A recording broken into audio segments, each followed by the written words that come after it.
আমি বিয়ে করতাম না, সত্যি কথা। এইভাবে জীবন কাটাই দিতাম। এইটা নাই, ওইটা নাই, এই যন্ত্রণা, ওই যন্ত্রণা, এগুলি কি রে বাবা? ঠিক আছে, আমার ঘরে বাজার নাই, ডাইল আছে, আলু আছে, আলু ভর্তা দাও, ডাইল দাও, খামো।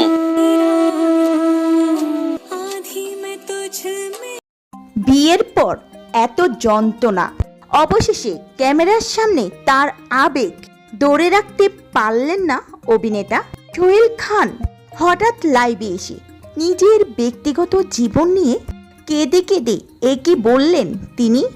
সম্প্রতি এক সাক্ষাৎকারে জীবনের এক বড় আফসোস কথা প্রকাশ করেছেন সোহেল খান।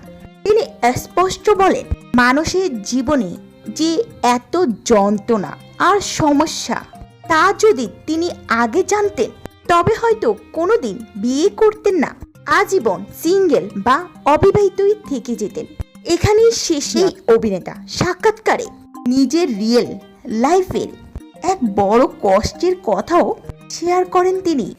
হ্যাঁ, আমি যদি খাইতে বসে তোমারে বলি যে আমি আলু ভর্তা দিয়ে ভাত খাবো না, তখন না তুমি বলতে পারো। আমার কথা হচ্ছে যে আমি আগেই আমি বললাম তো, যেমন কি বলবো আপনারে, ভালোবাসার কাছে প্রত্যেকটা জিনিসই মানে নোয়া পড়ে। নোয়া কিরকম পড়ে, যেমন হজরত আলী 180 কিলোর দরজা সে আলগাইতে পারছে, কিন্তু মা ফাতেমা যখন মারা গেছে তখন বলছিল যে জানাজা তো আমি একা দিতে পারবো না, মানে লাশটারে আমি উঠাইতে পারবো না, কারণ দুজনের মধ্যে এরকম সম্পর্কটা ছিল। এখন কি আছে স্বামী স্ত্রীর মধ্যে এরকম সম্পর্ক? আপনি আমার বলেন। সবার ক্ষেত্রে বউ আমাকে সম্মান দেয় না, বিয়ে করেই আমি জীবনে সবচেয়ে বড় পাপ করেছি, কাম নাই, আমি না খেয়ে রয়েছি, বাল বাচ্চাগুলো কষ্ট করতেছে।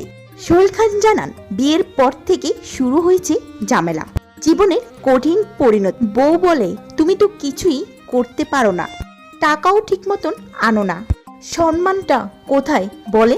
আমি তো রাত্রি ঘুমাতেও পারি না, আমি মানসিকভাবে খুবই বিধ্বস্ত, সারাক্ষণই শুনতে হয় স্ত্রীর নানান ধরনের কথা।